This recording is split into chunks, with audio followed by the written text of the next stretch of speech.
അടുത്ത ചാപ്റ്റർ ആണ് വേവ്സ്. അപ്പോൾ വേവ്സ് എന്ന് പറഞ്ഞു കഴിഞ്ഞാൽ it is the method of transfer of energy from one part of a medium to another without the actual flow of matter as a whole. അതായത് ഒരു മീഡിയത്തിന്റെ ഒരു പോർഷനിൽ നിന്നും മറ്റൊരു പോർഷനിലേക്കുള്ള എനർജിയുടെ ട്രാൻസ്ഫർ ആണ്. അവിടുത്തെ പ്രത്യേകത എന്താണ്?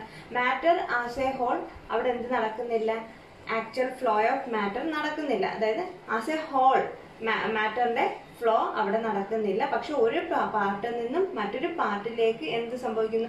എനർജിയുടെ ട്രാൻസ്ഫർ നടക്കുന്നു. അതായത് ഒരു മീഡിയത്തിന്റെ ഒരു ഭാഗത്ത് നിന്നും മറ്റൊരു ഭാഗത്തേക്ക് എനർജി ട്രാൻസ്ഫർ നടക്കുന്നത് എങ്ങനെ? Without the actual flow of matter as a whole. അപ്പോൾ അതിനെയാണ് നമ്മൾ എന്തെന്ന് പറയുന്നത്?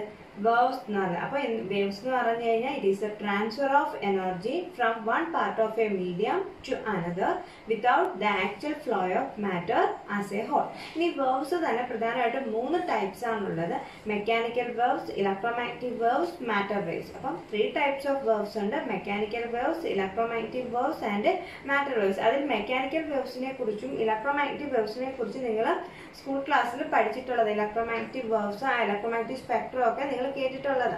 അപ്പോൾ ഇനി ഓരോ വേവ്സ് എന്താണെന്നാണ് നമ്മളിനി പറയാൻ പോകുന്നത്. അടുത്തത് മെക്കാനിക്കൽ വേവ്സ്. മെക്കാനിക്കൽ വേവ്സ് എന്ന് പറഞ്ഞു കഴിഞ്ഞാൽ അതിനെ ട്രാവൽ ചെയ്യാൻ ഒരു മീഡിയം ആവശ്യമുണ്ടെങ്കിൽ അങ്ങനെയുള്ള വേവ്സിനെ പറയുന്ന പേരാണ് മെക്കാനിക്കൽ വേവ്സ്. അപ്പോൾ these are the waves which need A medium four propagation. അവരുടെ പ്രൊപ്പഗേഷൻ ഒരു മീഡിയം ആവശ്യമായിട്ടുള്ള വേവ്സിനെ പറയുന്ന പേരാണ് മെക്കാനിക്കൽ വേവ്സ്. അതുകൊണ്ട് തന്നെ നമുക്ക് ഈ മെക്കാനിക്കൽ വേവ്സിനെ ഇതുവഴി പ്രൊപ്പഗേറ്റ് ചെയ്യാൻ പറ്റില്ല, വാക്വത്തിലൂടെ പ്രൊപ്പഗേറ്റ് ചെയ്യാൻ പറ്റില്ല. അപ്പോൾ ട്രാവൽ ചെയ്യാൻ അല്ലെ പ്രൊപ്പഗേറ്റ് ചെയ്യാൻ ഒരു മീഡിയം ആവശ്യമായിട്ടുള്ള വേവ്സിനെ പറയുന്ന പേരാണ് മെക്കാനിക്കൽ വേവ്സ്. മെക്കാനിക്കൽ വേവ്സിന് എക്സാമ്പിൾ എന്ന് പറഞ്ഞാൽ ഒരു സ്ട്രെച്ച്ഡ് സ്ട്രിങ്ങിൽ ഉണ്ടാകുന്ന വേവ്സ്, വാട്ടറിൽ ഉണ്ടാകുന്ന വാട്ടർ വേവ്സ്, സൗണ്ട് വേവ്സ്, ഇവയെല്ലാം എന്താണ്? Mechanical waves. അതായത് ട്രാവൽ പ്രൊപ്പഗേറ്റ് ചെയ്യാൻ ഒരു മീഡിയ ആവശ്യമായിട്ടുള്ള വേവ്സ് ആണ് മെക്കാനിക്കൽ വേവ്സ്. മെക്കാനിക്കൽ വേവ്സിനെ നമുക്ക് വാക്വത്തിലൂടെ പ്രൊപ്പഗേറ്റ് ചെയ്യാൻ പറ്റില്ല. മെക്കാനിക്കൽ വേവ്സിന് എക്സാമ്പിൾസ് ആണ് waves on A stretched string, water waves, sound waves etcetera. ഇവയെല്ലാം മെക്കാനിക്കൽ വേവ്സിന് എക്സാമ്പിൾ. ഇനി മെക്കാനിക്കൽ വേവ്സിനെ തന്നെ നമുക്ക് 2 രീതിയിൽ ക്ലാസിഫൈ ചെയ്യാം: ട്രാൻസ്വേഴ്സ് വേവ്സും ലോഞ്ചിറ്റ്യൂണൽ വേവ്സും. ഇതൊക്കെ നിങ്ങൾ സ്കൂൾ ക്ലാസ്സിൽ പഠിച്ചിട്ടുള്ളതാ. അതായത് മെക്കാനിക്കൽ വേവ്സിന്റെ 2 തരം ക്ലാസിഫിക്കേഷൻ ആണ്. ഏതൊക്കെയാണ്? ട്രാൻസ്വേഴ്സ് വേവ്സും ലോഞ്ചിറ്റ്യൂണൽ വേവ്സും. ഈ ട്രാൻസ്വേഴ്സ് എന്ന് പറയുന്നത് എപ്പോഴാണ്? If the direction of vibration of the particles of the medium, മീഡിയത്തിലെ പാർട്ടിക്കിളിന്റെ വൈബ്രേഷൻ എന്ന് പറയുന്നത് അതായത് വൈബ്രേഷന്റെ ഡയറക്ഷൻ എന്ന് പറയുന്നത് എന്തിന് പെർപെൻഡിക്കുലർ ആയിരിക്കണം? ഡയറക്ഷൻ ഓഫ് പ്രൊപ്പഗേഷന് പെർപെൻഡിക്കുലർ ആണെങ്കിൽ. എന്താണ്? മീഡിയത്തിലെ പാർട്ടിക്കിൾസിന്റെ വൈബ്രേഷൻ എന്ന് പറയുന്നത് ഡയറക്ഷൻ ഓഫ് പ്രൊപ്പഗേഷന് പെർപെൻഡിക്കുലർ ആയിട്ടാണെങ്കിൽ, ഇത് ഡയറക്ഷൻ ഓഫ് പ്രൊപ്പഗേഷൻ ആണെങ്കിൽ പാർട്ടിക്കിൾസ് വൈബ്രേറ്റ് ചെയ്യുന്നത് ഇങ്ങനെയാണെങ്കിൽ പെർപെൻഡിക്കുലർ ഡയറക്ഷനിലാണ് പാർട്ടിക്കിൾ വൈബ്രേറ്റ് ചെയ്യുന്നതെങ്കിൽ അങ്ങനെയുള്ള വേവ്സിന് പറയുന്ന പേരാണ് ട്രാൻസ്വേഴ്സ് വേവ്സ്. അപ്പോൾ ട്രാൻസ്വേഴ്സ് വേവ്സിന് എക്സാമ്പിൾ ആണ് ഒരു സ്ട്രെച്ച്ഡ് സ്ട്രിങ്ങിൽ ഉണ്ടാകുന്ന വേവ്സ് എന്ന് പറയുന്ന ട്രാൻസ്വേഴ്സ് വേവ്സിന് എക്സാമ്പിൾ. അപ്പോൾ ലോഞ്ചിറ്റ്യൂണൽ വേവ്സ് എന്ന് പറഞ്ഞാൽ എന്തായിരിക്കും? ഒരു മീഡിയത്തിലെ പാർട്ടിക്കിൾ വൈബ്രേറ്റ് ചെയ്യുന്ന ഡയറക്ഷനും ഡയറക്ഷൻ ഓഫ് പ്രൊപ്പഗേഷനും എങ്ങനെയാണെങ്കിൽ പാരലൽ ആണെങ്കിൽ അവയെ വിളിക്കുന്ന പേരാണ് ലോഞ്ചിറ്റ്യൂണൽ വേവ്സ്. അതിന് എക്സാമ്പിൾ ആണ് സൗണ്ട് വേവ്സിന്റെ പ്രൊപ്പഗേഷൻ. അപ്പോൾ മെക്കാനിക്കൽ വേവ്സ് എന്ന് പറഞ്ഞാൽ അവയ്ക്ക് പ്രൊപ്പഗേറ്റ് ചെയ്യാൻ ഒരു മീഡിയ ആവശ്യമായിട്ടുള്ള വേവ്സ് ആണ് mechanical waves. Examples waves on A stretched string, water waves, sound waves. അതിനെ തന്നെ നമുക്ക് 2 ആയിട്ട് ക്ലാസിഫൈ ചെയ്യാം: ട്രാൻസ്വേഴ്സ് വേവ്സ് എന്നും ലോഞ്ചിറ്റ്യൂഡിനൽ വേവ്സ് എന്നും. ട്രാൻസ്വേഴ്സ് വേവ്സ് എന്ന് പറഞ്ഞാൽ എന്താണ്?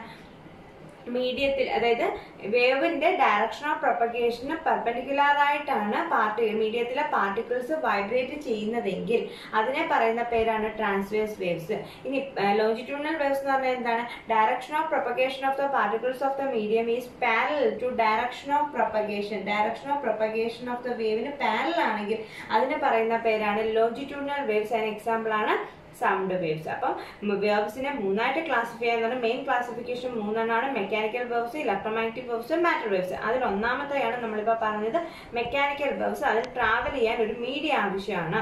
അതിനെ തന്നെ 2 ആയിട്ട് ക്ലാസിഫൈ ചെയ്യുന്നു അതിന്റെ ഡയറക്ഷൻ ഓഫ് പ്രൊപ്പഗേഷൻ അനുസരിച്ച്. അതായത് ഡയറക്ഷൻ ഓഫ് പ്രൊപ്പഗേഷനും പാർട്ടിക്കിളിന്റെ വൈബ്രേഷനും തമ്മിൽ പെർപെൻഡിക്കുലർ ആണെങ്കിൽ അതിനെ പറയുന്ന പേരാണ് എന്ത്? Transverse waves. ഇനി ഡയറക്ഷൻ ഓഫ് പ്രൊപ്പഗേഷനും പാർട്ടിക്കിളിന്റെ വൈബ്രേഷന്റെ ഡയറക്ഷനും പാരലൽ ആണെങ്കിൽ അവയെ വിളിക്കുന്ന പേരാണ് ലോഞ്ചിറ്റ്യൂഡിനൽ വേവ്സ്. അടുത്തത് ഇലക്ട്രോമാഗ്നറ്റിക് വേവ്സ്. ഇലക്ട്രോമാഗ്നറ്റിക് വേവ്സ് എന്ന് പറഞ്ഞു കഴിഞ്ഞാൽ നോൺ മെക്കാനിക്കൽ വേവ്സ് ആണ്. എന്ന് വെച്ചാൽ അതിന്റെ മീനിങ് എന്താണ്? They do not require a medium for their propagation. അവരുടെ പ്രൊപ്പഗേഷൻ ഒരു മീഡിയം ആവശ്യമില്ലാത്ത നോൺ മെക്കാനിക്കൽ വേവ്സിനെ വിളിക്കുന്ന പേരാണ് ഇലക്ട്രോമാഗ്നറ്റിക് വേവ്സ്. മാത്രമല്ല അവയ്ക്ക് ഏതുവഴി ട്രാവൽ ചെയ്യാൻ പറ്റും? മീഡിയം ആവശ്യമില്ലാത്തതുകൊണ്ട് വാക്വത്തിലൂടെ വേണമെങ്കിലും ട്രാവൽ ചെയ്യാൻ പറ്റും. 7 ടൈപ്പ് ഇലക്ട്രോമാഗ്നറ്റിക് വേവ്സ് ഉണ്ട്. അതിന്റെ ഒരു കോഡാണ് ഇത് RMI ലക്സ് G. അതായത് radio waves, microwaves, infrared, visible light, ultraviolet, X-rays, gamma rays. ഇത് നിങ്ങൾ സ്കൂൾ ക്ലാസ്സിൽ പഠിച്ചിട്ടുള്ളതാണ്. ഈ കോഡും കൂടെ ഒന്ന് ഓർത്തിരിക്കുക. ഇപ്പൊ ഈ 7 ഇലക്ട്രോമാഗ്നറ്റിക് വേവ്സും ലൈറ്റിന്റെ അതേ സ്പീഡിൽ തന്നെയാണ് ട്രാവൽ ചെയ്യുന്നത്. അപ്പൊ ഇലക്ട്രോമാഗ്നറ്റിക് വേവ്സ് എന്ന് പറഞ്ഞാൽ നോൺ മെക്കാനിക്കൽ വേവ്സ് ആണ്. അവയ്ക്ക് ട്രാവൽ ചെയ്യാൻ എന്ത് ആവശ്യമില്ല? മീഡിയം ആവശ്യമില്ല. Do not require a medium. They can travel through vacuum. വാക്വത്തിലൂടെ അവയ്ക്ക് ട്രാവൽ ചെയ്യാൻ പറ്റും. 7 ടൈപ്പ് ഇലക്ട്രോമാഗ്നറ്റിക് വേവ്സ് ഉണ്ട്. അതിന്റെ കോഡാണ് RMI ലക്സ് G. അതായത് radio waves, microwaves, infrared, visible light, ultraviolet, X-rays, gamma rays. ഇവയാണെങ്കിൽ ലൈറ്റിന്റെ അതേ സ്പീഡിൽ തന്നെയാണ് ഏത് വേവ്സ് ട്രാവൽ ചെയ്യുന്നത്? ഇലക്ട്രോമാഗ്നറ്റിക് വേവ്സ് ട്രാവൽ ചെയ്യുന്നത്. ട്രാവൽ ചെയ്യാൻ മീഡിയം ആവശ്യമുള്ള വേവ്സിനെയാണ് നമ്മൾ എന്ത് വിളിക്കുന്നത്? മെക്കാനിക്കൽ വേവ്സ് വിളിക്കുന്നത്. അതിനെ 2 ആയിട്ട് ക്ലാസ് ഏതൊക്കെയാണ്? ട്രാൻസ്വേഴ്സ് വേവ്സും ലോഞ്ചിറ്റ്യൂഡിനൽ വേവ്സും. വേവ് പ്രൊപ്പഗേറ്റ് ചെയ്യുന്ന ഡയറക്ഷന് പെർപെൻഡിക്കുലർ ആയിട്ടാണ് മീഡിയത്തിലെ പാർട്ടിക്കിൾസ് വൈബ്രേറ്റ് ചെയ്യുന്നതെങ്കിൽ അതിനെ ട്രാൻസ്വേഴ്സ് വേവ്സ് എന്നും, പാരലൽ ആയിട്ടാണ് വൈബ്രേറ്റ് ചെയ്യുന്നതെങ്കിൽ അതിനെ എന്ത് വിളിക്കും? ലോഞ്ചിറ്റ്യൂഡിനൽ വേവ്സ് എന്നും വിളിക്കും. ഇനി അടുത്ത ഒരു ടൈപ്പ് വേവ്സും കൂടിയുണ്ട്, മാറ്റർ വേവ്സ്. അടുത്തത് മാറ്റർ വേവ്സ് അല്ലെങ്കിൽ ഡി ബ്രോഗ്ലി വേവ്സ്.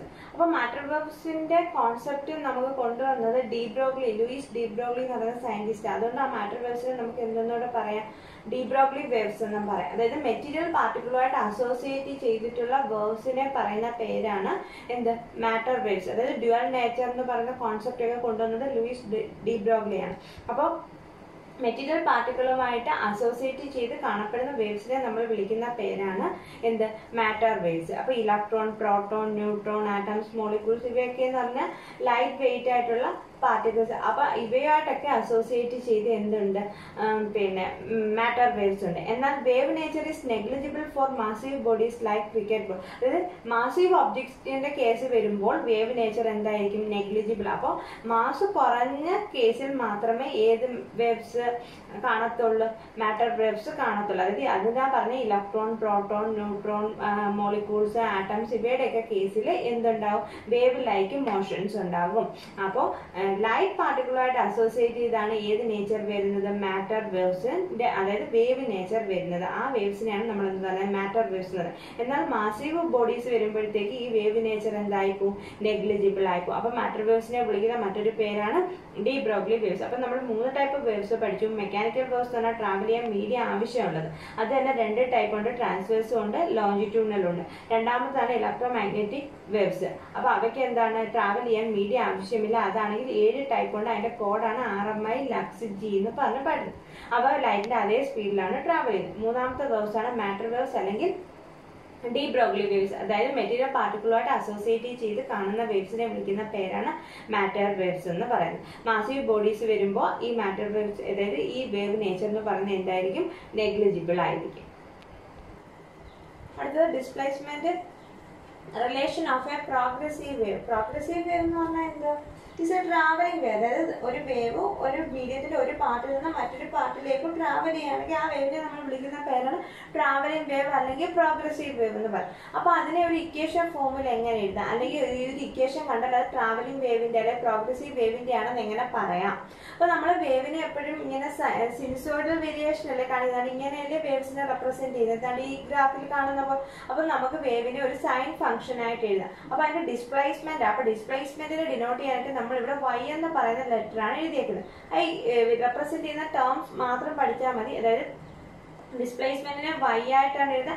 ഈ y എന്ന് പറയുന്നത് വേവിന്റെ ഓരോ ടൈമിലെയും പൊസിഷനെ റെപ്രസെന്റ് ചെയ്യും. അപ്പൊ ഡിസ്പ്ലേസ്മെന്റ് എന്ന് പറഞ്ഞാൽ ടൈമിന്റെയും എക്സിന്റെയും ഫംഗ്ഷൻസ്. അപ്പൊ y of xt equal to എങ്ങനെ എഴുതുന്നത്? a sin kx minus omega t plus 5. അപ്പോൾ ഒരു വേവിനെ റെപ്രസെന്റ് ചെയ്യുന്ന ഇക്വേഷൻ ഇങ്ങനെയാണ്, അത് നിങ്ങൾ ഓർത്തിരിക്കുക. അപ്പൊ ഇതൊരു പോസിറ്റീവ് എക്സ് ഡയറക്ഷൻ ആണെങ്കിലാണ് ഈ ഇക്വേഷൻ ഏതാണ് y of xt equal to a sin kx minus omega t plus phi. അത് തന്നെ നെഗറ്റീവ് എക്സ് ഡയറക്ഷൻ ആവുമ്പോൾ ഇക്വേഷൻ എങ്ങനെ മാറും? a sin kx plus omega t. അപ്പോൾ പോസിറ്റീവും നെഗറ്റീവും തിരിച്ചറിയുന്നത് ഇവിടെയാണ്. പോസിറ്റീവ് എക്സ് ഡയറക്ഷനിലാണെങ്കിൽ ഇവിടെ നെഗറ്റീവ് സൈൻ കൊടുക്കാം, നെഗറ്റീവ് എക്സ് ഡയറക്ഷനിലാണെങ്കിൽ ഇവിടെ പോസിറ്റീവ് സൈൻ കൊടുക്കാം. അത്രയും കാര്യങ്ങളൊന്നും ഓർത്തിട്ട് അത് ഇതിനെ റെപ്രസെന്റ് ചെയ്യുന്നത് ഇങ്ങനെയാണ്. എന്നിട്ട് അതിൽ ഓരോ ടേംസ് എന്തൊക്കെയാണെന്ന് ഓർത്തിരിക്കണം. അപ്പോൾ ഒരു വേവ് പോസിറ്റീവ് എക്സ് ഡയറക്ഷനിലാണ് ട്രാവൽ ചെയ്യുന്നതെങ്കിൽ അതിന്റെ ഡിസ്പ്ലേസ്മെന്റ് റിലേഷൻ എങ്ങനെയാണ്?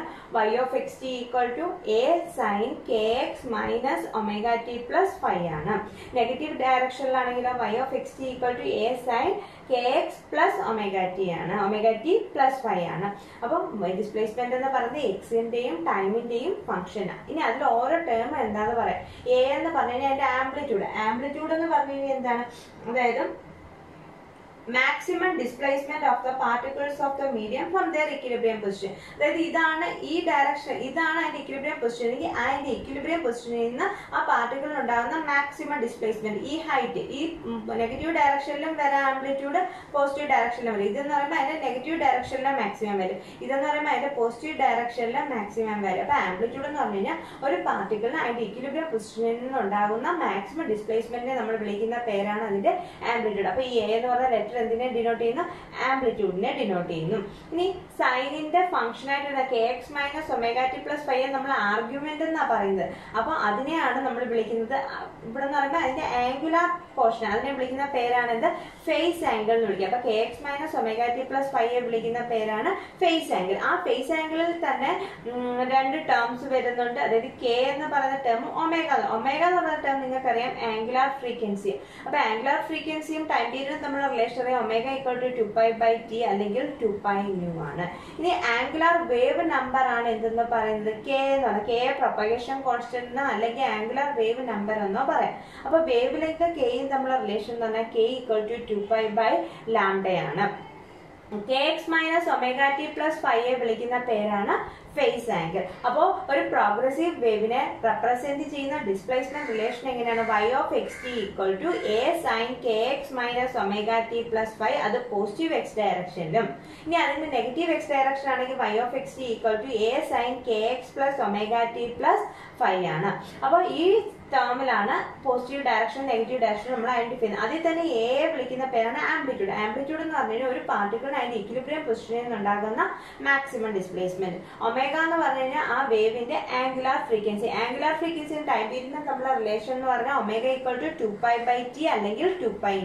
ആംഗുലാർ വേവ് നമ്പർ എന്ന് പറഞ്ഞു കഴിഞ്ഞാൽ കെ ഈക്വൽ ടു 2π/λ ആണ്. കെ വിളിക്കുന്ന പേരാണ് propagation constant. K X minus omega T plus five നമ്മൾ വിളിക്കുന്ന പേരാണ് ഫേസ് ആംഗിൾ അല്ലെങ്കിൽ ഫേസ് എന്ന് പറയും. അപ്പൊ x equal to 0, t equal to 0 ആണെങ്കിൽ ഫൈവ് നമ്മൾ വിളിക്കുന്ന പേരാണ് അതിന്റെ ഇനിഷ്യൽ ഫേസ്. അതായത് എക്സും 0 ആണ്, ടിയും 0 ആണെങ്കിൽ ആ ഫേസ് ആംഗിൾ എന്തായി പോകും? Sign five. ഫൈവ് വിളിക്കുന്ന പേരാണ് ഇനിഷ്യൽ ഫേസ് എന്ന് പറയും. ഇനി വേവ് ലെങ്ത്, ഈ ലാംഡ എന്ന് പറഞ്ഞ വേവ് ലെങ്ത്. വേവ് ലെങ്ത് എന്ന് പറഞ്ഞാൽ അടുത്തടുത്തുള്ള രണ്ട് ക്രസ്റ്റ് അല്ലെങ്കിൽ അടുത്തടുത്തുള്ള രണ്ട് ട്രഫുകൾ തമ്മിലുള്ള ഡിസ്റ്റൻസ്, അല്ലെങ്കിൽ നമുക്ക് പറയാം ഒരേ സ്റ്റേറ്റ് ഓഫ് വൈബ്രേഷനിലുള്ള രണ്ട് പോയിന്റ്സ് തമ്മിലുള്ള ഡിസ്റ്റൻസ്. രണ്ട് ക്രസ്റ്റുകൾ തമ്മിലുള്ള ഡിഫറൻസ് അല്ലെങ്കിൽ രണ്ട് ട്രഫുകൾ തമ്മിലുള്ള ഡിഫറൻസ് അല്ലെങ്കിൽ സെയിം സ്റ്റേറ്റ് ഓഫ് വൈബ്രേഷനിലുള്ള ഏതെങ്കിലും രണ്ട് പോയിന്റ്സ് തമ്മിലുള്ള ഡിസ്റ്റൻസിനെ നമ്മൾ വിളിക്കുന്ന പേരാണ് എന്ത്? അതിന്റെ വേവ് ലെങ്ത് ലാംഡ. അടുത്തത് speed of a travelling wave അല്ലെങ്കിൽ വേവ് ഇക്വേഷൻ. അപ്പോൾ ഒരു ട്രാവലിംഗ് വേവിന്റെ സ്പീഡ് കണ്ടുപിടിക്കാനുള്ള ഇക്വേഷൻ നമ്മൾ പഠിച്ചിട്ടുള്ളതാണ്. Wave equation v equal to nu lambda. Nu എന്ന് പറഞ്ഞു കഴിഞ്ഞാൽ എന്താണ്? അതിന്റെ ഫ്രീക്വൻസി. ലാംഡ എന്ന് പറഞ്ഞു കഴിഞ്ഞാൽ അതിന്റെ വേവ് ലെങ്ത്. v എന്ന് പറഞ്ഞു കഴിഞ്ഞാൽ സ്പീഡ്. അപ്പോൾ wave equation v equal to nu lambda ഓർത്തിരുന്നോണം പ്രോബ്ലം ചെയ്യാൻ ചോദിക്കുന്നത്. ഇനി അടുത്ത പോലെ ഇതൊരു ട്രാവലിംഗ് വേവിന്റെ കേസാണ്. ഇനി അതേപോലെ ട്രാൻസ്വേഴ്സ് വേവ്സ് നമുക്ക് കിട്ടുന്ന ഒരു സ്ട്രെച്ച്ഡ് സ്ട്രിങ്ങിലാണ്. അപ്പോൾ ഒരു സ്ട്രെച്ച്ഡ് സ്ട്രിങ്ങിലെ ട്രാൻസ്വേഴ്സ് വേവിന്റെ സ്പീഡ് കണ്ടുപിടിക്കാനുള്ള ഇക്വേഷൻ എന്ന് പറഞ്ഞാൽ v ഈക്വൽ ടു √T/μ ആണ്. ടി എന്ന് പറഞ്ഞു കഴിഞ്ഞാൽ ആ സ്ട്രിങ്ങിൽ ഉണ്ടാകുന്ന ടെൻഷൻ, മ്യൂ എന്ന് പറഞ്ഞു കഴിഞ്ഞാൽ അതിന്റെ മാസ് പെർ യൂണിറ്റ് ലെങ്ത് ആണ്. യൂണിറ്റ് ലെങ്ത് ആണ്. മ്യൂവിന്റെ യൂണിറ്റ് പറഞ്ഞു കഴിഞ്ഞാൽ കിലോഗ്രാം പെർ മീറ്റർ ആണ്. അപ്പോൾ ഒരു ട്രാൻസ്വേഴ്സ് വേവ് ഒരു സ്ട്രെച്ച്ഡ് സ്ട്രിങ്ങിലൂടെ മൂവ് ചെയ്യുമ്പോൾ അതിന്റെ സ്പീഡിന്റെ ഇക്വേഷൻ എന്ന് പറഞ്ഞാൽ v equal to √T/μ. T എന്ന് പറഞ്ഞു കഴിഞ്ഞാൽ സ്ട്രിങ്ങിൽ ഉണ്ടാകുന്ന ടെൻഷൻ, മ്യൂ എന്ന് പറഞ്ഞു കഴിഞ്ഞാൽ അതിന്റെ മാസ് പെർ യൂണിറ്റ് ലെങ്ത് ആണ്. ഇനി അടുത്തത് speed of A longitudinal wave. ഒരു ലോഞ്ചിറ്റ്യൂഡിനൽ വേവിന് എക്സാമ്പിൾ ആണ് സൗണ്ട് വേവ്. സൗണ്ട് വേവിന്റെ കേസിൽ അതിന്റെ സ്പീഡ് കണ്ടുപിടിക്കാൻ ഇക്വേഷൻ v = √b/ρ ആണ്. ബി എന്ന് പറഞ്ഞു കഴിഞ്ഞാൽ ബൾക്ക് മോഡുലസ് ആണ്. റോ എന്ന് പറഞ്ഞു കഴിഞ്ഞാൽ നമ്മൾ എടുക്കുന്ന മീഡിയത്തിന്റെ ഡെൻസിറ്റി ആണ്. അപ്പോൾ ട്രാൻസ്വേഴ്സ് വേവിന്റെ സ്പീഡ് കണ്ടുപിടിക്കാൻ ഇക്വേഷൻ √T/μ. ടി എന്ന് പറഞ്ഞു കഴിഞ്ഞാൽ ആ സ്ട്രിങ്ങിലുണ്ടാകുന്ന ടെൻഷൻ, മ്യൂ എന്ന് പറഞ്ഞാൽ മാസ് പെർ യൂണിറ്റ് ലെങ്ത്. ഒരു ലോഞ്ചിറ്റ്യൂഡിനൽ വേവിന്റെ കേസിലാണെങ്കിൽ സ്പീഡ് കണ്ടുപിടിക്കാൻ ഇക്വേഷൻ v = √b/ρ. ബി എന്ന് പറഞ്ഞു കഴിഞ്ഞാൽ അതിന്റെ ബൾക്ക് മോഡുലസ് ആണ്. റോ എന്ന് പറഞ്ഞു കഴിഞ്ഞാൽ നമ്മൾ എടുക്കുന്ന മീഡിയം ഏതോ അതിന്റെ ഡെൻസിറ്റി. ഇതേ ഇക്വേഷൻ തന്നെ ഇപ്പോൾ ഇത് നമ്മൾ സൗണ്ട് വേവ്സിന്റെ കേസിലെ ഇക്വേഷൻ ആണ് ഇത് പറഞ്ഞത്. ഇനി ഒരു സോളിഡ് ബാർ ആണ് എടുക്കുന്നതെങ്കിൽ അവിടെ ബൾക്ക് മോഡുലസിന് പകരം എന്ത് വരും? യങ്സ് മോഡുലസ് വരും. ഇക്വേഷൻ സെയിം തന്നെ. സോളിഡിന്റെ കേസിൽ വരുമ്പോൾ നമ്മൾ എടുക്കുന്ന മോഡുലസ് ഏതാണ്? യങ്സ് മോഡുലസ് ആണ്. ഇവിടെ സൗണ്ട് വേവ് ആയതുകൊണ്ട് നമ്മൾ അവിടെ എടുത്തത് ഏതാണ്? ബൾക്ക് മോഡുലസ് ആണ്. റോ എന്ന് പറഞ്ഞാൽ നമ്മൾ എടുക്കുന്ന മീഡിയത്തിന്റെ ഡെൻസിറ്റി ആണ്. ഇനി ഇവിടെ നമ്മൾ പറഞ്ഞ സോളിഡ്സിന്റെ കേസിൽ y എന്ന് പറഞ്ഞാൽ അതിന്റെ യങ്സ് മോഡുലസ് ആണ്. ഇനി അതുപോലെ തന്നെ bulk modulus solids, bulk modulus of സോളിഡ്സിന്റെയും ലിക്വിഡ്സിന്റെയും ബൾക്ക് മോഡുലസ് എന്ന് പറയുന്നത് ഗ്യാസസിനേക്കാൾ കൂടുതൽ, അതായത് ബൾക്ക് മോഡുലസ് എന്ന് പറയുന്നത് കൂടുതൽ ആർക്കാണ് വരുന്നത്? ഗ്യാസിനേക്കാൾ കൂടുതൽ സോളിഡ്സിനും ലിക്വിഡ്സിനാണ്. അതുകൊണ്ട് തന്നെ സൗണ്ട് വേവിന്റെ സ്പീഡ് എന്ന് പറയുന്നത് സോളിഡ്സിലും ലിക്വിഡ്സിലും ഏതിനേക്കാൾ കൂടുതലായിരിക്കും?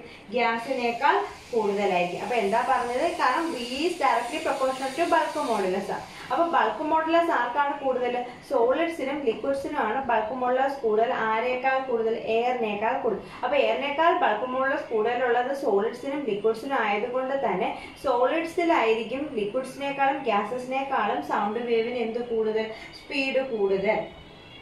അപ്പോൾ ഒരു ട്രാവലിംഗ് വേവിന്റെ സ്പീഡ് കണ്ടുപിടിക്കാൻ ഇക്വേഷൻ v = ν ആണ്. അത് തന്നെ ഒരു ട്രാൻസ്വേഴ്സ് വേവ് ഒരു സ്ട്രെച്ച്ഡ് സ്ട്രിങ്ങിലാണെങ്കിൽ അതിന്റെ സ്പീഡ് കണ്ടുപിടിക്കാൻ ഇക്വേഷൻ v = √T/μ. ടി എന്ന് പറഞ്ഞു കഴിഞ്ഞാൽ അതിന്റെ ടെൻഷൻ ആണ്, മ്യൂ എന്ന് പറഞ്ഞാൽ അതിന്റെ മാസ് പെർ യൂണിറ്റ് ലെങ്ത്. ഈ ഇക്വേഷൻസ് അറിഞ്ഞിരുന്നാൽ മതി. ഇനി അതേപോലെ longitudinal wave, for example sound വേവിന്റെ ആണെങ്കിൽ v = √b/ρ. അവിടെ ബൾക്ക് മോഡുലസ് ആണ് യൂസ് ചെയ്യുന്നത്. സോളിഡ് ബാർ ആകുമ്പോഴത്തേക്കും ബൾക്ക് മോഡുലസ് മാറിയിട്ട് യങ്സ് മോഡുലസ് ആകും. അപ്പൊ നമ്മൾ പറഞ്ഞത് തന്നെ സോളിഡ്സിനും ലിക്വിഡ്സിനും ഗ്യാസസിനേക്കാൾ ബൾക്ക് മോഡുലസ് കൂടുതലായിരിക്കും. അതുകൊണ്ട് തന്നെ സ്പീഡ് ഓഫ് സൗണ്ട് കൂടുതൽ എപ്പോഴും സോളിഡ്സിലായിരിക്കും. ഏതിനേക്കാളും? ലിക്വിഡ്സിനേക്കാളും ഗ്യാസസിനേക്കാളും. അടുത്തത് speed of sound in A gas. അതായത് ഗ്യാസിലെ സൗണ്ടിന്റെ സ്പീഡ് കാൽക്കുലേറ്റ് ചെയ്യാൻ പോകണം. അതിന് പറയുന്ന ഫോർമുലയാണ് ന്യൂട്ടൺസ് ഫോർമുല. അപ്പൊ ന്യൂട്ടന്റെ കോൺസെപ്റ്റ് അനുസരിച്ച് the propagation of sound through gas എന്ന് പറയുന്നത് ഒരു ഐസോതെർമൽ പ്രോസസ് ആണ്. According to Newton, the propagation of sound through gas is an isothermal process. നമ്മൾ ഒരു ഗ്യാസിലെ സൗണ്ടിന്റെ സ്പീഡ് കണ്ടുപിടിക്കാൻ പോവാം. അപ്പം ന്യൂട്ടന്റെ കോൺസെപ്റ്റ് അനുസരിച്ച് ഗ്യാസിലൂടെയുള്ള സൗണ്ടിന്റെ പ്രൊപ്പഗേഷൻ എന്ന് പറയുന്നത് എങ്ങനെയുള്ള പ്രോസസ്സാണ്? ഐസോതെർമൽ പ്രോസസ്സാണ്. അപ്പൊ ഐസോതെർമൽ പ്രോസസ് ആണെങ്കിൽ നമ്മൾ സ്പീഡ് ഓഫ് സൗണ്ട് എന്ന് പറയുന്നത് v = √b/ρ ആണെന്നൊരു ഇക്വേഷൻ നേരത്തെ പറഞ്ഞു. v = √b/ρ ആണ്. അപ്പോൾ ഇവിടെ ഐസോതെർമൽ പ്രോസസ് ആണെങ്കിൽ through out the process pressure constant ആയിരിക്കും. അപ്പൊ അവിടെ ബൾക്ക് മോഡുലസ് എന്ന് പറയുന്നത് പ്രഷറിന് ഈക്വൽ ആയിരിക്കും. അപ്പൊ അത് ബൾക്ക് മോഡുലസ് പ്രഷറിന് ഈക്വൽ ആയിരിക്കുമെന്ന് നമ്മളിനി പ്രൂവ് ചെയ്യാൻ പോവാം. ഫോർ ആൻ ഐസോതെർമൽ പ്രോസസ്സിന്റെ ഇക്വേഷൻ നമ്മൾ എങ്ങനെ എഴുതിയത്? PV = a കോൺസ്റ്റന്റ് എന്ന്. PV = a constant. ഇനി നമുക്ക് ഇതിന്റെ ഡെൽ വാല്യൂ എടുക്കുക. ഡെൽ ഓഫ് PV കണ്ടുപിടിക്കുക. അതായത് നമ്മൾ ഡെറിവേറ്റീവ് കണ്ടുപിടിക്കുന്നത് കൂട്ട് തന്നെ. ഡെറിവേറ്റീവ് ഓഫ് എ കോൺസ്റ്റന്റ് 0 ആണ്. അപ്പൊ ഡെൽ ഓഫ് എ കോൺസ്റ്റന്റ് എന്താണ്? 0 ആണ്. അപ്പൊ ഡെൽ ഓഫ് PV എന്ന് പറഞ്ഞാൽ നമ്മൾ പറഞ്ഞില്ല derivative of first function into derivative of the second plus second function into derivative of the first. അതേപോലെ first function into del of second plus second function into del of first. Del of a constant is 0. ഇതിനെ നമുക്ക് ഒന്നുകൂടെ rearrange ചെയ്യാം. P delta V = -V delta P. ഇതിൽ നിന്നും P യുടെ value നമുക്ക് എങ്ങനെ എഴുതാം? P = -V delta P by delta V എന്ന് എഴുതാമല്ലോ.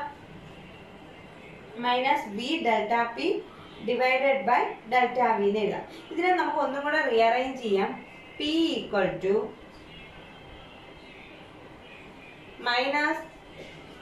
delta P by delta V by V എന്ന് എഴുതാം. Minus delta p by delta v by v എന്ന് ഒന്നുകൂടെ റീഅറേഞ്ച് ചെയ്ത് എഴുതാം. അപ്പൊ ഈ ഡെൽറ്റ പി എന്ന് പറഞ്ഞു കഴിഞ്ഞാൽ എന്താണ്? Small pressure. അപ്പൊ pressure by change in volume by original volume. ഈ റേഷ്യോയെ നമ്മൾ വിളിക്കുന്ന പേരായിരുന്നു എന്ത്? ബൾക്ക് മോഡുലസ് എന്ന് പറഞ്ഞാൽ നമ്മൾ പറഞ്ഞായിരുന്നു. Equal to bulk modulus. Bulk മോഡുലസിന്റെ ഇക്വേഷൻ ഒക്കെ നമ്മൾ പഠിച്ചതായിരുന്നു അല്ലേ? അപ്പൊ ഇതാണ് നമ്മൾ ബൾക്ക് മോഡുലസ് എന്ന് പറഞ്ഞ് പഠിച്ചത്. അപ്പൊ ഇവിടെ നമുക്ക് നോക്കിക്കേ, pressure equal to bulk modulus കിട്ടി. അപ്പൊ സ്പീഡ് ഓഫ് സൗണ്ടിന്റെ ഇക്വേഷൻ നമുക്ക് എങ്ങനെ മാറ്റി എഴുതാം? B equal to root of p by rho എന്ന് എഴുതാം. ന്യൂട്ടന്റെ കോൺസെപ്റ്റ് അനുസരിച്ച് നമുക്ക് സ്പീഡ് ഓഫ് സൗണ്ട് എന്ന് പറഞ്ഞാൽ b equal to root of p by rho. P എന്ന് പറഞ്ഞു കഴിഞ്ഞാൽ എന്താണ്? അവിടുത്തെ പ്രഷർ ആണ്. അപ്പൊ ഈ ഫോർമുലയിൽ നമ്മൾ വാല്യൂസ് സബ്സ്റ്റിറ്റ്യൂട്ട് ചെയ്യുമ്പോൾ നമുക്ക് കിട്ടുന്ന വാല്യൂ എന്ന് പറയുന്നത് 280 മീറ്റർ പെർ സെക്കൻഡ് ആണ്. എന്നാൽ ഗ്യാസിലൂടെയുള്ള എയറിലൂടെയുള്ള സൗണ്ടിന്റെ സ്പീഡ് എന്ന് പറയുന്നത് 343 മീറ്റർ പെർ സെക്കൻഡ് ആണെന്ന് നമ്മൾ എക്സ്പെരിമെന്റലി പ്രൂവ് ചെയ്തിട്ടുണ്ട്. അപ്പോൾ നമുക്ക് ഈ ഇക്വേഷനകത്ത് വാല്യൂ സബ്സ്റ്റിറ്റ്യൂട്ട് ചെയ്തപ്പോൾ 280 മീറ്റർ പെർ സെക്കൻഡ് കിട്ടില്ല. ആക്ച്വൽ വാല്യൂ എന്ന് പറഞ്ഞാൽ 343 മീറ്റർ പെർ സെക്കൻഡ്. അപ്പൊ ആക്ച്വൽ വാല്യൂവിൽ നിന്ന് ഏകദേശം 15% കുറവാണ് നമ്മൾ ഇപ്പോൾ ചെയ്ത വാല്യൂ. ന്യൂട്ടൺ ഫോർമുലയിൽ കൊടുത്തപ്പോൾ കിട്ടിയ വാല്യൂ എന്ന് പറയുന്നത് ഏതാണ്ട് 15% കുറവാണ്. അപ്പൊ ഈ ന്യൂട്ടൺ ഫോർമുല ഒന്നുകൂടെ കറക്റ്റ് ചെയ്ത് തന്നത് ലാപ്ലേസ് ആണ്. അപ്പൊ അടുത്തത് നമുക്ക് ന്യൂട്ടൺ ലാപ്ലേസ് ഫോർമുലയും കൂടി പഠിക്കണം. അപ്പൊ ന്യൂട്ടൺ ഫോർമുല അനുസരിച്ച് സ്പീഡ് ഓഫ് സൗണ്ടിന്റെ ഗ്യാസ് നമ്മൾ കണ്ടുപിടിച്ചത് എങ്ങനെയാണ്? ന്യൂട്ടന്റെ കോൺസെപ്റ്റ് അനുസരിച്ച് ഗ്യാസിലൂടെയുള്ള സൗണ്ടിന്റെ പ്രൊപ്പഗേഷൻ എന്ന് പറഞ്ഞാൽ എങ്ങനെയുള്ള പ്രോസസ്സാണ്? ഐസോതെർമൽ പ്രോസസ്സാണ്. ഐസോതെർമൽ പ്രോസസ് ആണെങ്കിൽ അതിന്റെ ഇക്വേഷൻ എങ്ങനെയാണ്? P v equal to a constant. അപ്പൊ അതിന്റെ ഡെൽ വാല്യൂ എടുക്കുന്നത് del of P v equal to del of a constant എന്ന് പറഞ്ഞാൽ 0 ആണ്. ഈ ഡെൽ എടുക്കുന്നത് എങ്ങനെയാണ്? First function into del of second plus second function into del of first. നമ്മൾ ഡെറിവേറ്റീവ് ചെയ്യുന്നത് കൂട്ട്. അപ്പം p delta v equal to minus v delta p എന്ന് ഇടും.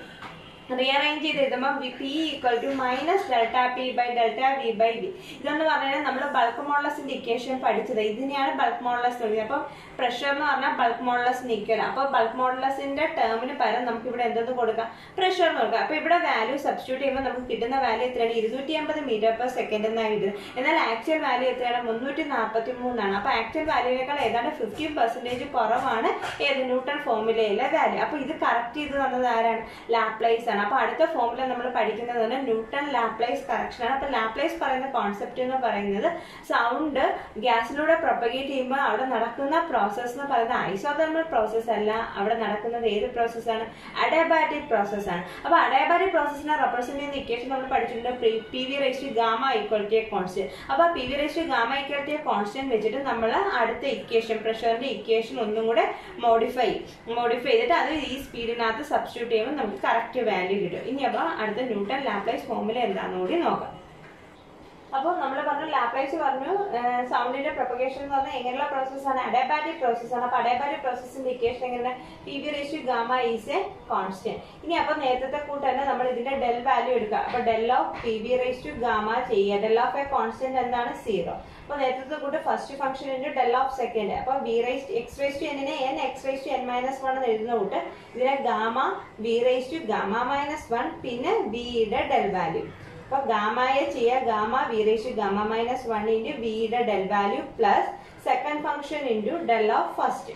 അപ്പൊ നേരത്തെ നിന്ന് വ്യത്യാസം ഇവിടെ വി റേസ് ടു ഗാമ വന്നുകൊണ്ട് ആ ഫംഗ്ഷന്റെ കൂടി എടുക്കുക. അപ്പൊ gamma V raise to gamma minus 1 standard result ആണ് ഇൻറ്റു ഡെൽ ബി. നമ്മൾ derivative of x raise to n എന്ന് പറഞ്ഞാൽ n X raise to N minus 1 എന്ന് പറഞ്ഞാൽ പഠിച്ചില്ല. അതേപോലെ gamma V raise to gamma V raise to gamma minus 1 എന്ന് എഴുതാം. ഇനി ഇതിനെ റീഅറേഞ്ച് ചെയ്യാം. അപ്പൊ p gamma V raise to gamma minus 1 del v equal to minus V raise to gamma delta P. ഇനി ഇവിടുന്ന് ഗാമ പി എത്രയാണെന്ന് നോക്കാം. Gamma P equal to minus V raise to gamma delta P divided by ഈ V raise to gamma minus 1 divided by delta V. ഈ V raise to ഗാമയും cancel ആയി പോവും. ബാക്കി ഒരു വി റേസ് ടു മൈനസ് 1 ഉണ്ട്, അത് മുകളിൽ പോവും. അപ്പൊ അതെങ്ങനെ ഒരു minus v delta P divided by delta v. ഇതെന്ന് പറയുന്നത് ഏതിന്റെ ഇക്വേഷൻ? നമ്മൾ തൊട്ട് മുമ്പ് പറഞ്ഞു ബൾക്ക് മോഡുലസിന്റെ ഇക്വേഷൻ. അപ്പൊ നോക്കിക്കേ, ഇവിടെ ബൾക്ക് മോഡുലസ് ഈക്വൽ ടു എന്തെന്നാ കിട്ടിയ? ഗാമ ടൈംസ് പി എന്നാ കിട്ടിയ. വെറും പി അല്ല. എന്നാ ന്യൂട്ടന്റെ ഫോർമുലയില് ബി ഈക്വൽ ടു പി എന്നാ കിട്ടിയ. എന്നാൽ ന്യൂട്ടൺ ലാപ്ലേസ് ഫോർമുലയിൽ വന്നപ്പോൾ പിയുടെ കൂടെ ഒരു അഡീഷണൽ ടൈം ഉണ്ട് ഗാമ. ഗാമ എന്ന് പറഞ്ഞു കഴിഞ്ഞാൽ എന്താണ്? റേഷ്യോ ഓഫ് സ്പെസിഫിക് കപ്പാസിറ്റി ആണ്. അതായത് C P by C B ratio ആണ് നമ്മൾ എന്തെന്ന് വിളിക്കുന്നത്? ഗാമ എന്ന് വിളിക്കുന്നത്. അപ്പോൾ speed of sound wave in air എന്ന് പറയുന്നത് എത്രയാണ്? B equal to root of B by റോയ്ക്ക് പകരം ബി ബൈ റോയിൽ ബിക്ക് പകരം എന്തെന്ന് കൊടുക്കുക? റൂട്ട് ഓഫ് ഗാമ പി എന്ന് സബ്സ്റ്റിറ്റ്യൂട്ട് ചെയ്യുക. Gamma P by rho. ഇതിനാണ് ന്യൂട്ടൺ ലാപ്ലേസ് കറക്ഷൻ എന്ന് പറയുന്നത്. ബി എന്ന് പറയുന്നത് ഏതിന് ഈക്വൽ ആണ്? ഗാമ പിക്ക് ഈക്വൽ ആണ്. എന്നാൽ ന്യൂട്ടൺ ഫോർമുലയിൽ ഗാമ എന്നുള്ള ടൈമിന്റെ റൂട്ട് ഓഫ് പി ബൈ റോയോ. അപ്പൊ ഇതിലെ വാല്യൂ സബ്സ്റ്റിറ്റ്യൂട്ട് ചെയ്യുമ്പോൾ നമുക്ക് കിട്ടുന്നത് എന്ന് പറഞ്ഞാൽ 331.3 മീറ്റർ പെർ സെക്കൻഡ് എന്നാണ് കിട്ടുന്നത്. അപ്പൊ ഇതെന്ന് പറയുന്നത് ഏകദേശം നമ്മുടെ ഒബ്സർവ് ആക്ച്വൽ വാല്യൂവിന് സിമിലർ ആണ്. Actual value 343 metre per second ആണ്. അപ്പം നമുക്ക് ഇവിടെ ചെയ്ത് കിട്ടിയ വാല്യൂ എന്ന് പറഞ്ഞാൽ 331.3 ആണ്. Actual value 343 metre per second ആണ്. അപ്പോൾ ന്യൂട്ടൺ ലാപ്ലേസ് ഫോർമുലയിൽ കിട്ടിയ റിസൾട്ട് ആണ് ഏത്? മോർ ആക്യുറേറ്റ് എന്ന് പറഞ്ഞത്. അപ്പൊ ന്യൂട്ടൺ എടുത്ത കോൺസെപ്റ്റിലെ തെറ്റ് എന്താണ്? ന്യൂട്ടൺ പറഞ്ഞത് അവിടെ നടക്കുന്ന പ്രോസസ്സ് എന്ന് പറഞ്ഞാൽ ഐസോതെർമൽ ആണ്. എന്നാൽ ലാപ്ലേസ് പറഞ്ഞാൽ അവിടെ ഐസോതെർമൽ പ്രോസസ് അല്ല നടക്കുന്നത്. ഏത് പ്രോസസ്സാണ്? അഡിയാബാറ്റിക് പ്രോസസ്സാണ്. അപ്പൊ അവിടെ ആ ഗാമ എന്ന് പറഞ്ഞിട്ട് വിട്ടുപോയത് കൊണ്ടാണ് അവിടെ ന്യൂട്ടന്റെ ഫോർമുലയിൽ വാല്യൂ സബ്സ്റ്റിറ്റ്യൂട്ട് ചെയ്തപ്പോൾ 280 മീറ്റർ പെർ സെക്കൻഡേ കിട്ടിയുള്ളായിരുന്നു. അപ്പൊ അത് കറക്റ്റ് ചെയ്തപ്പോൾ ഗാമ പി വന്നു. അപ്പൊ ഇവിടെ എത്ര വന്നു? 331.3 മീറ്റർ പെർ സെക്കൻഡ് എന്ന് വന്നു. ഇതാണ് ന്യൂട്ടൺ ലാപ്ലേസ് ഫോർമുല. ഇത്രയും കാര്യങ്ങളാണ് വേവ്സ് എന്ന് പറഞ്ഞ ചാപ്റ്ററിൽ ഫോക്കസ് ഏരിയയിലുള്ളത്.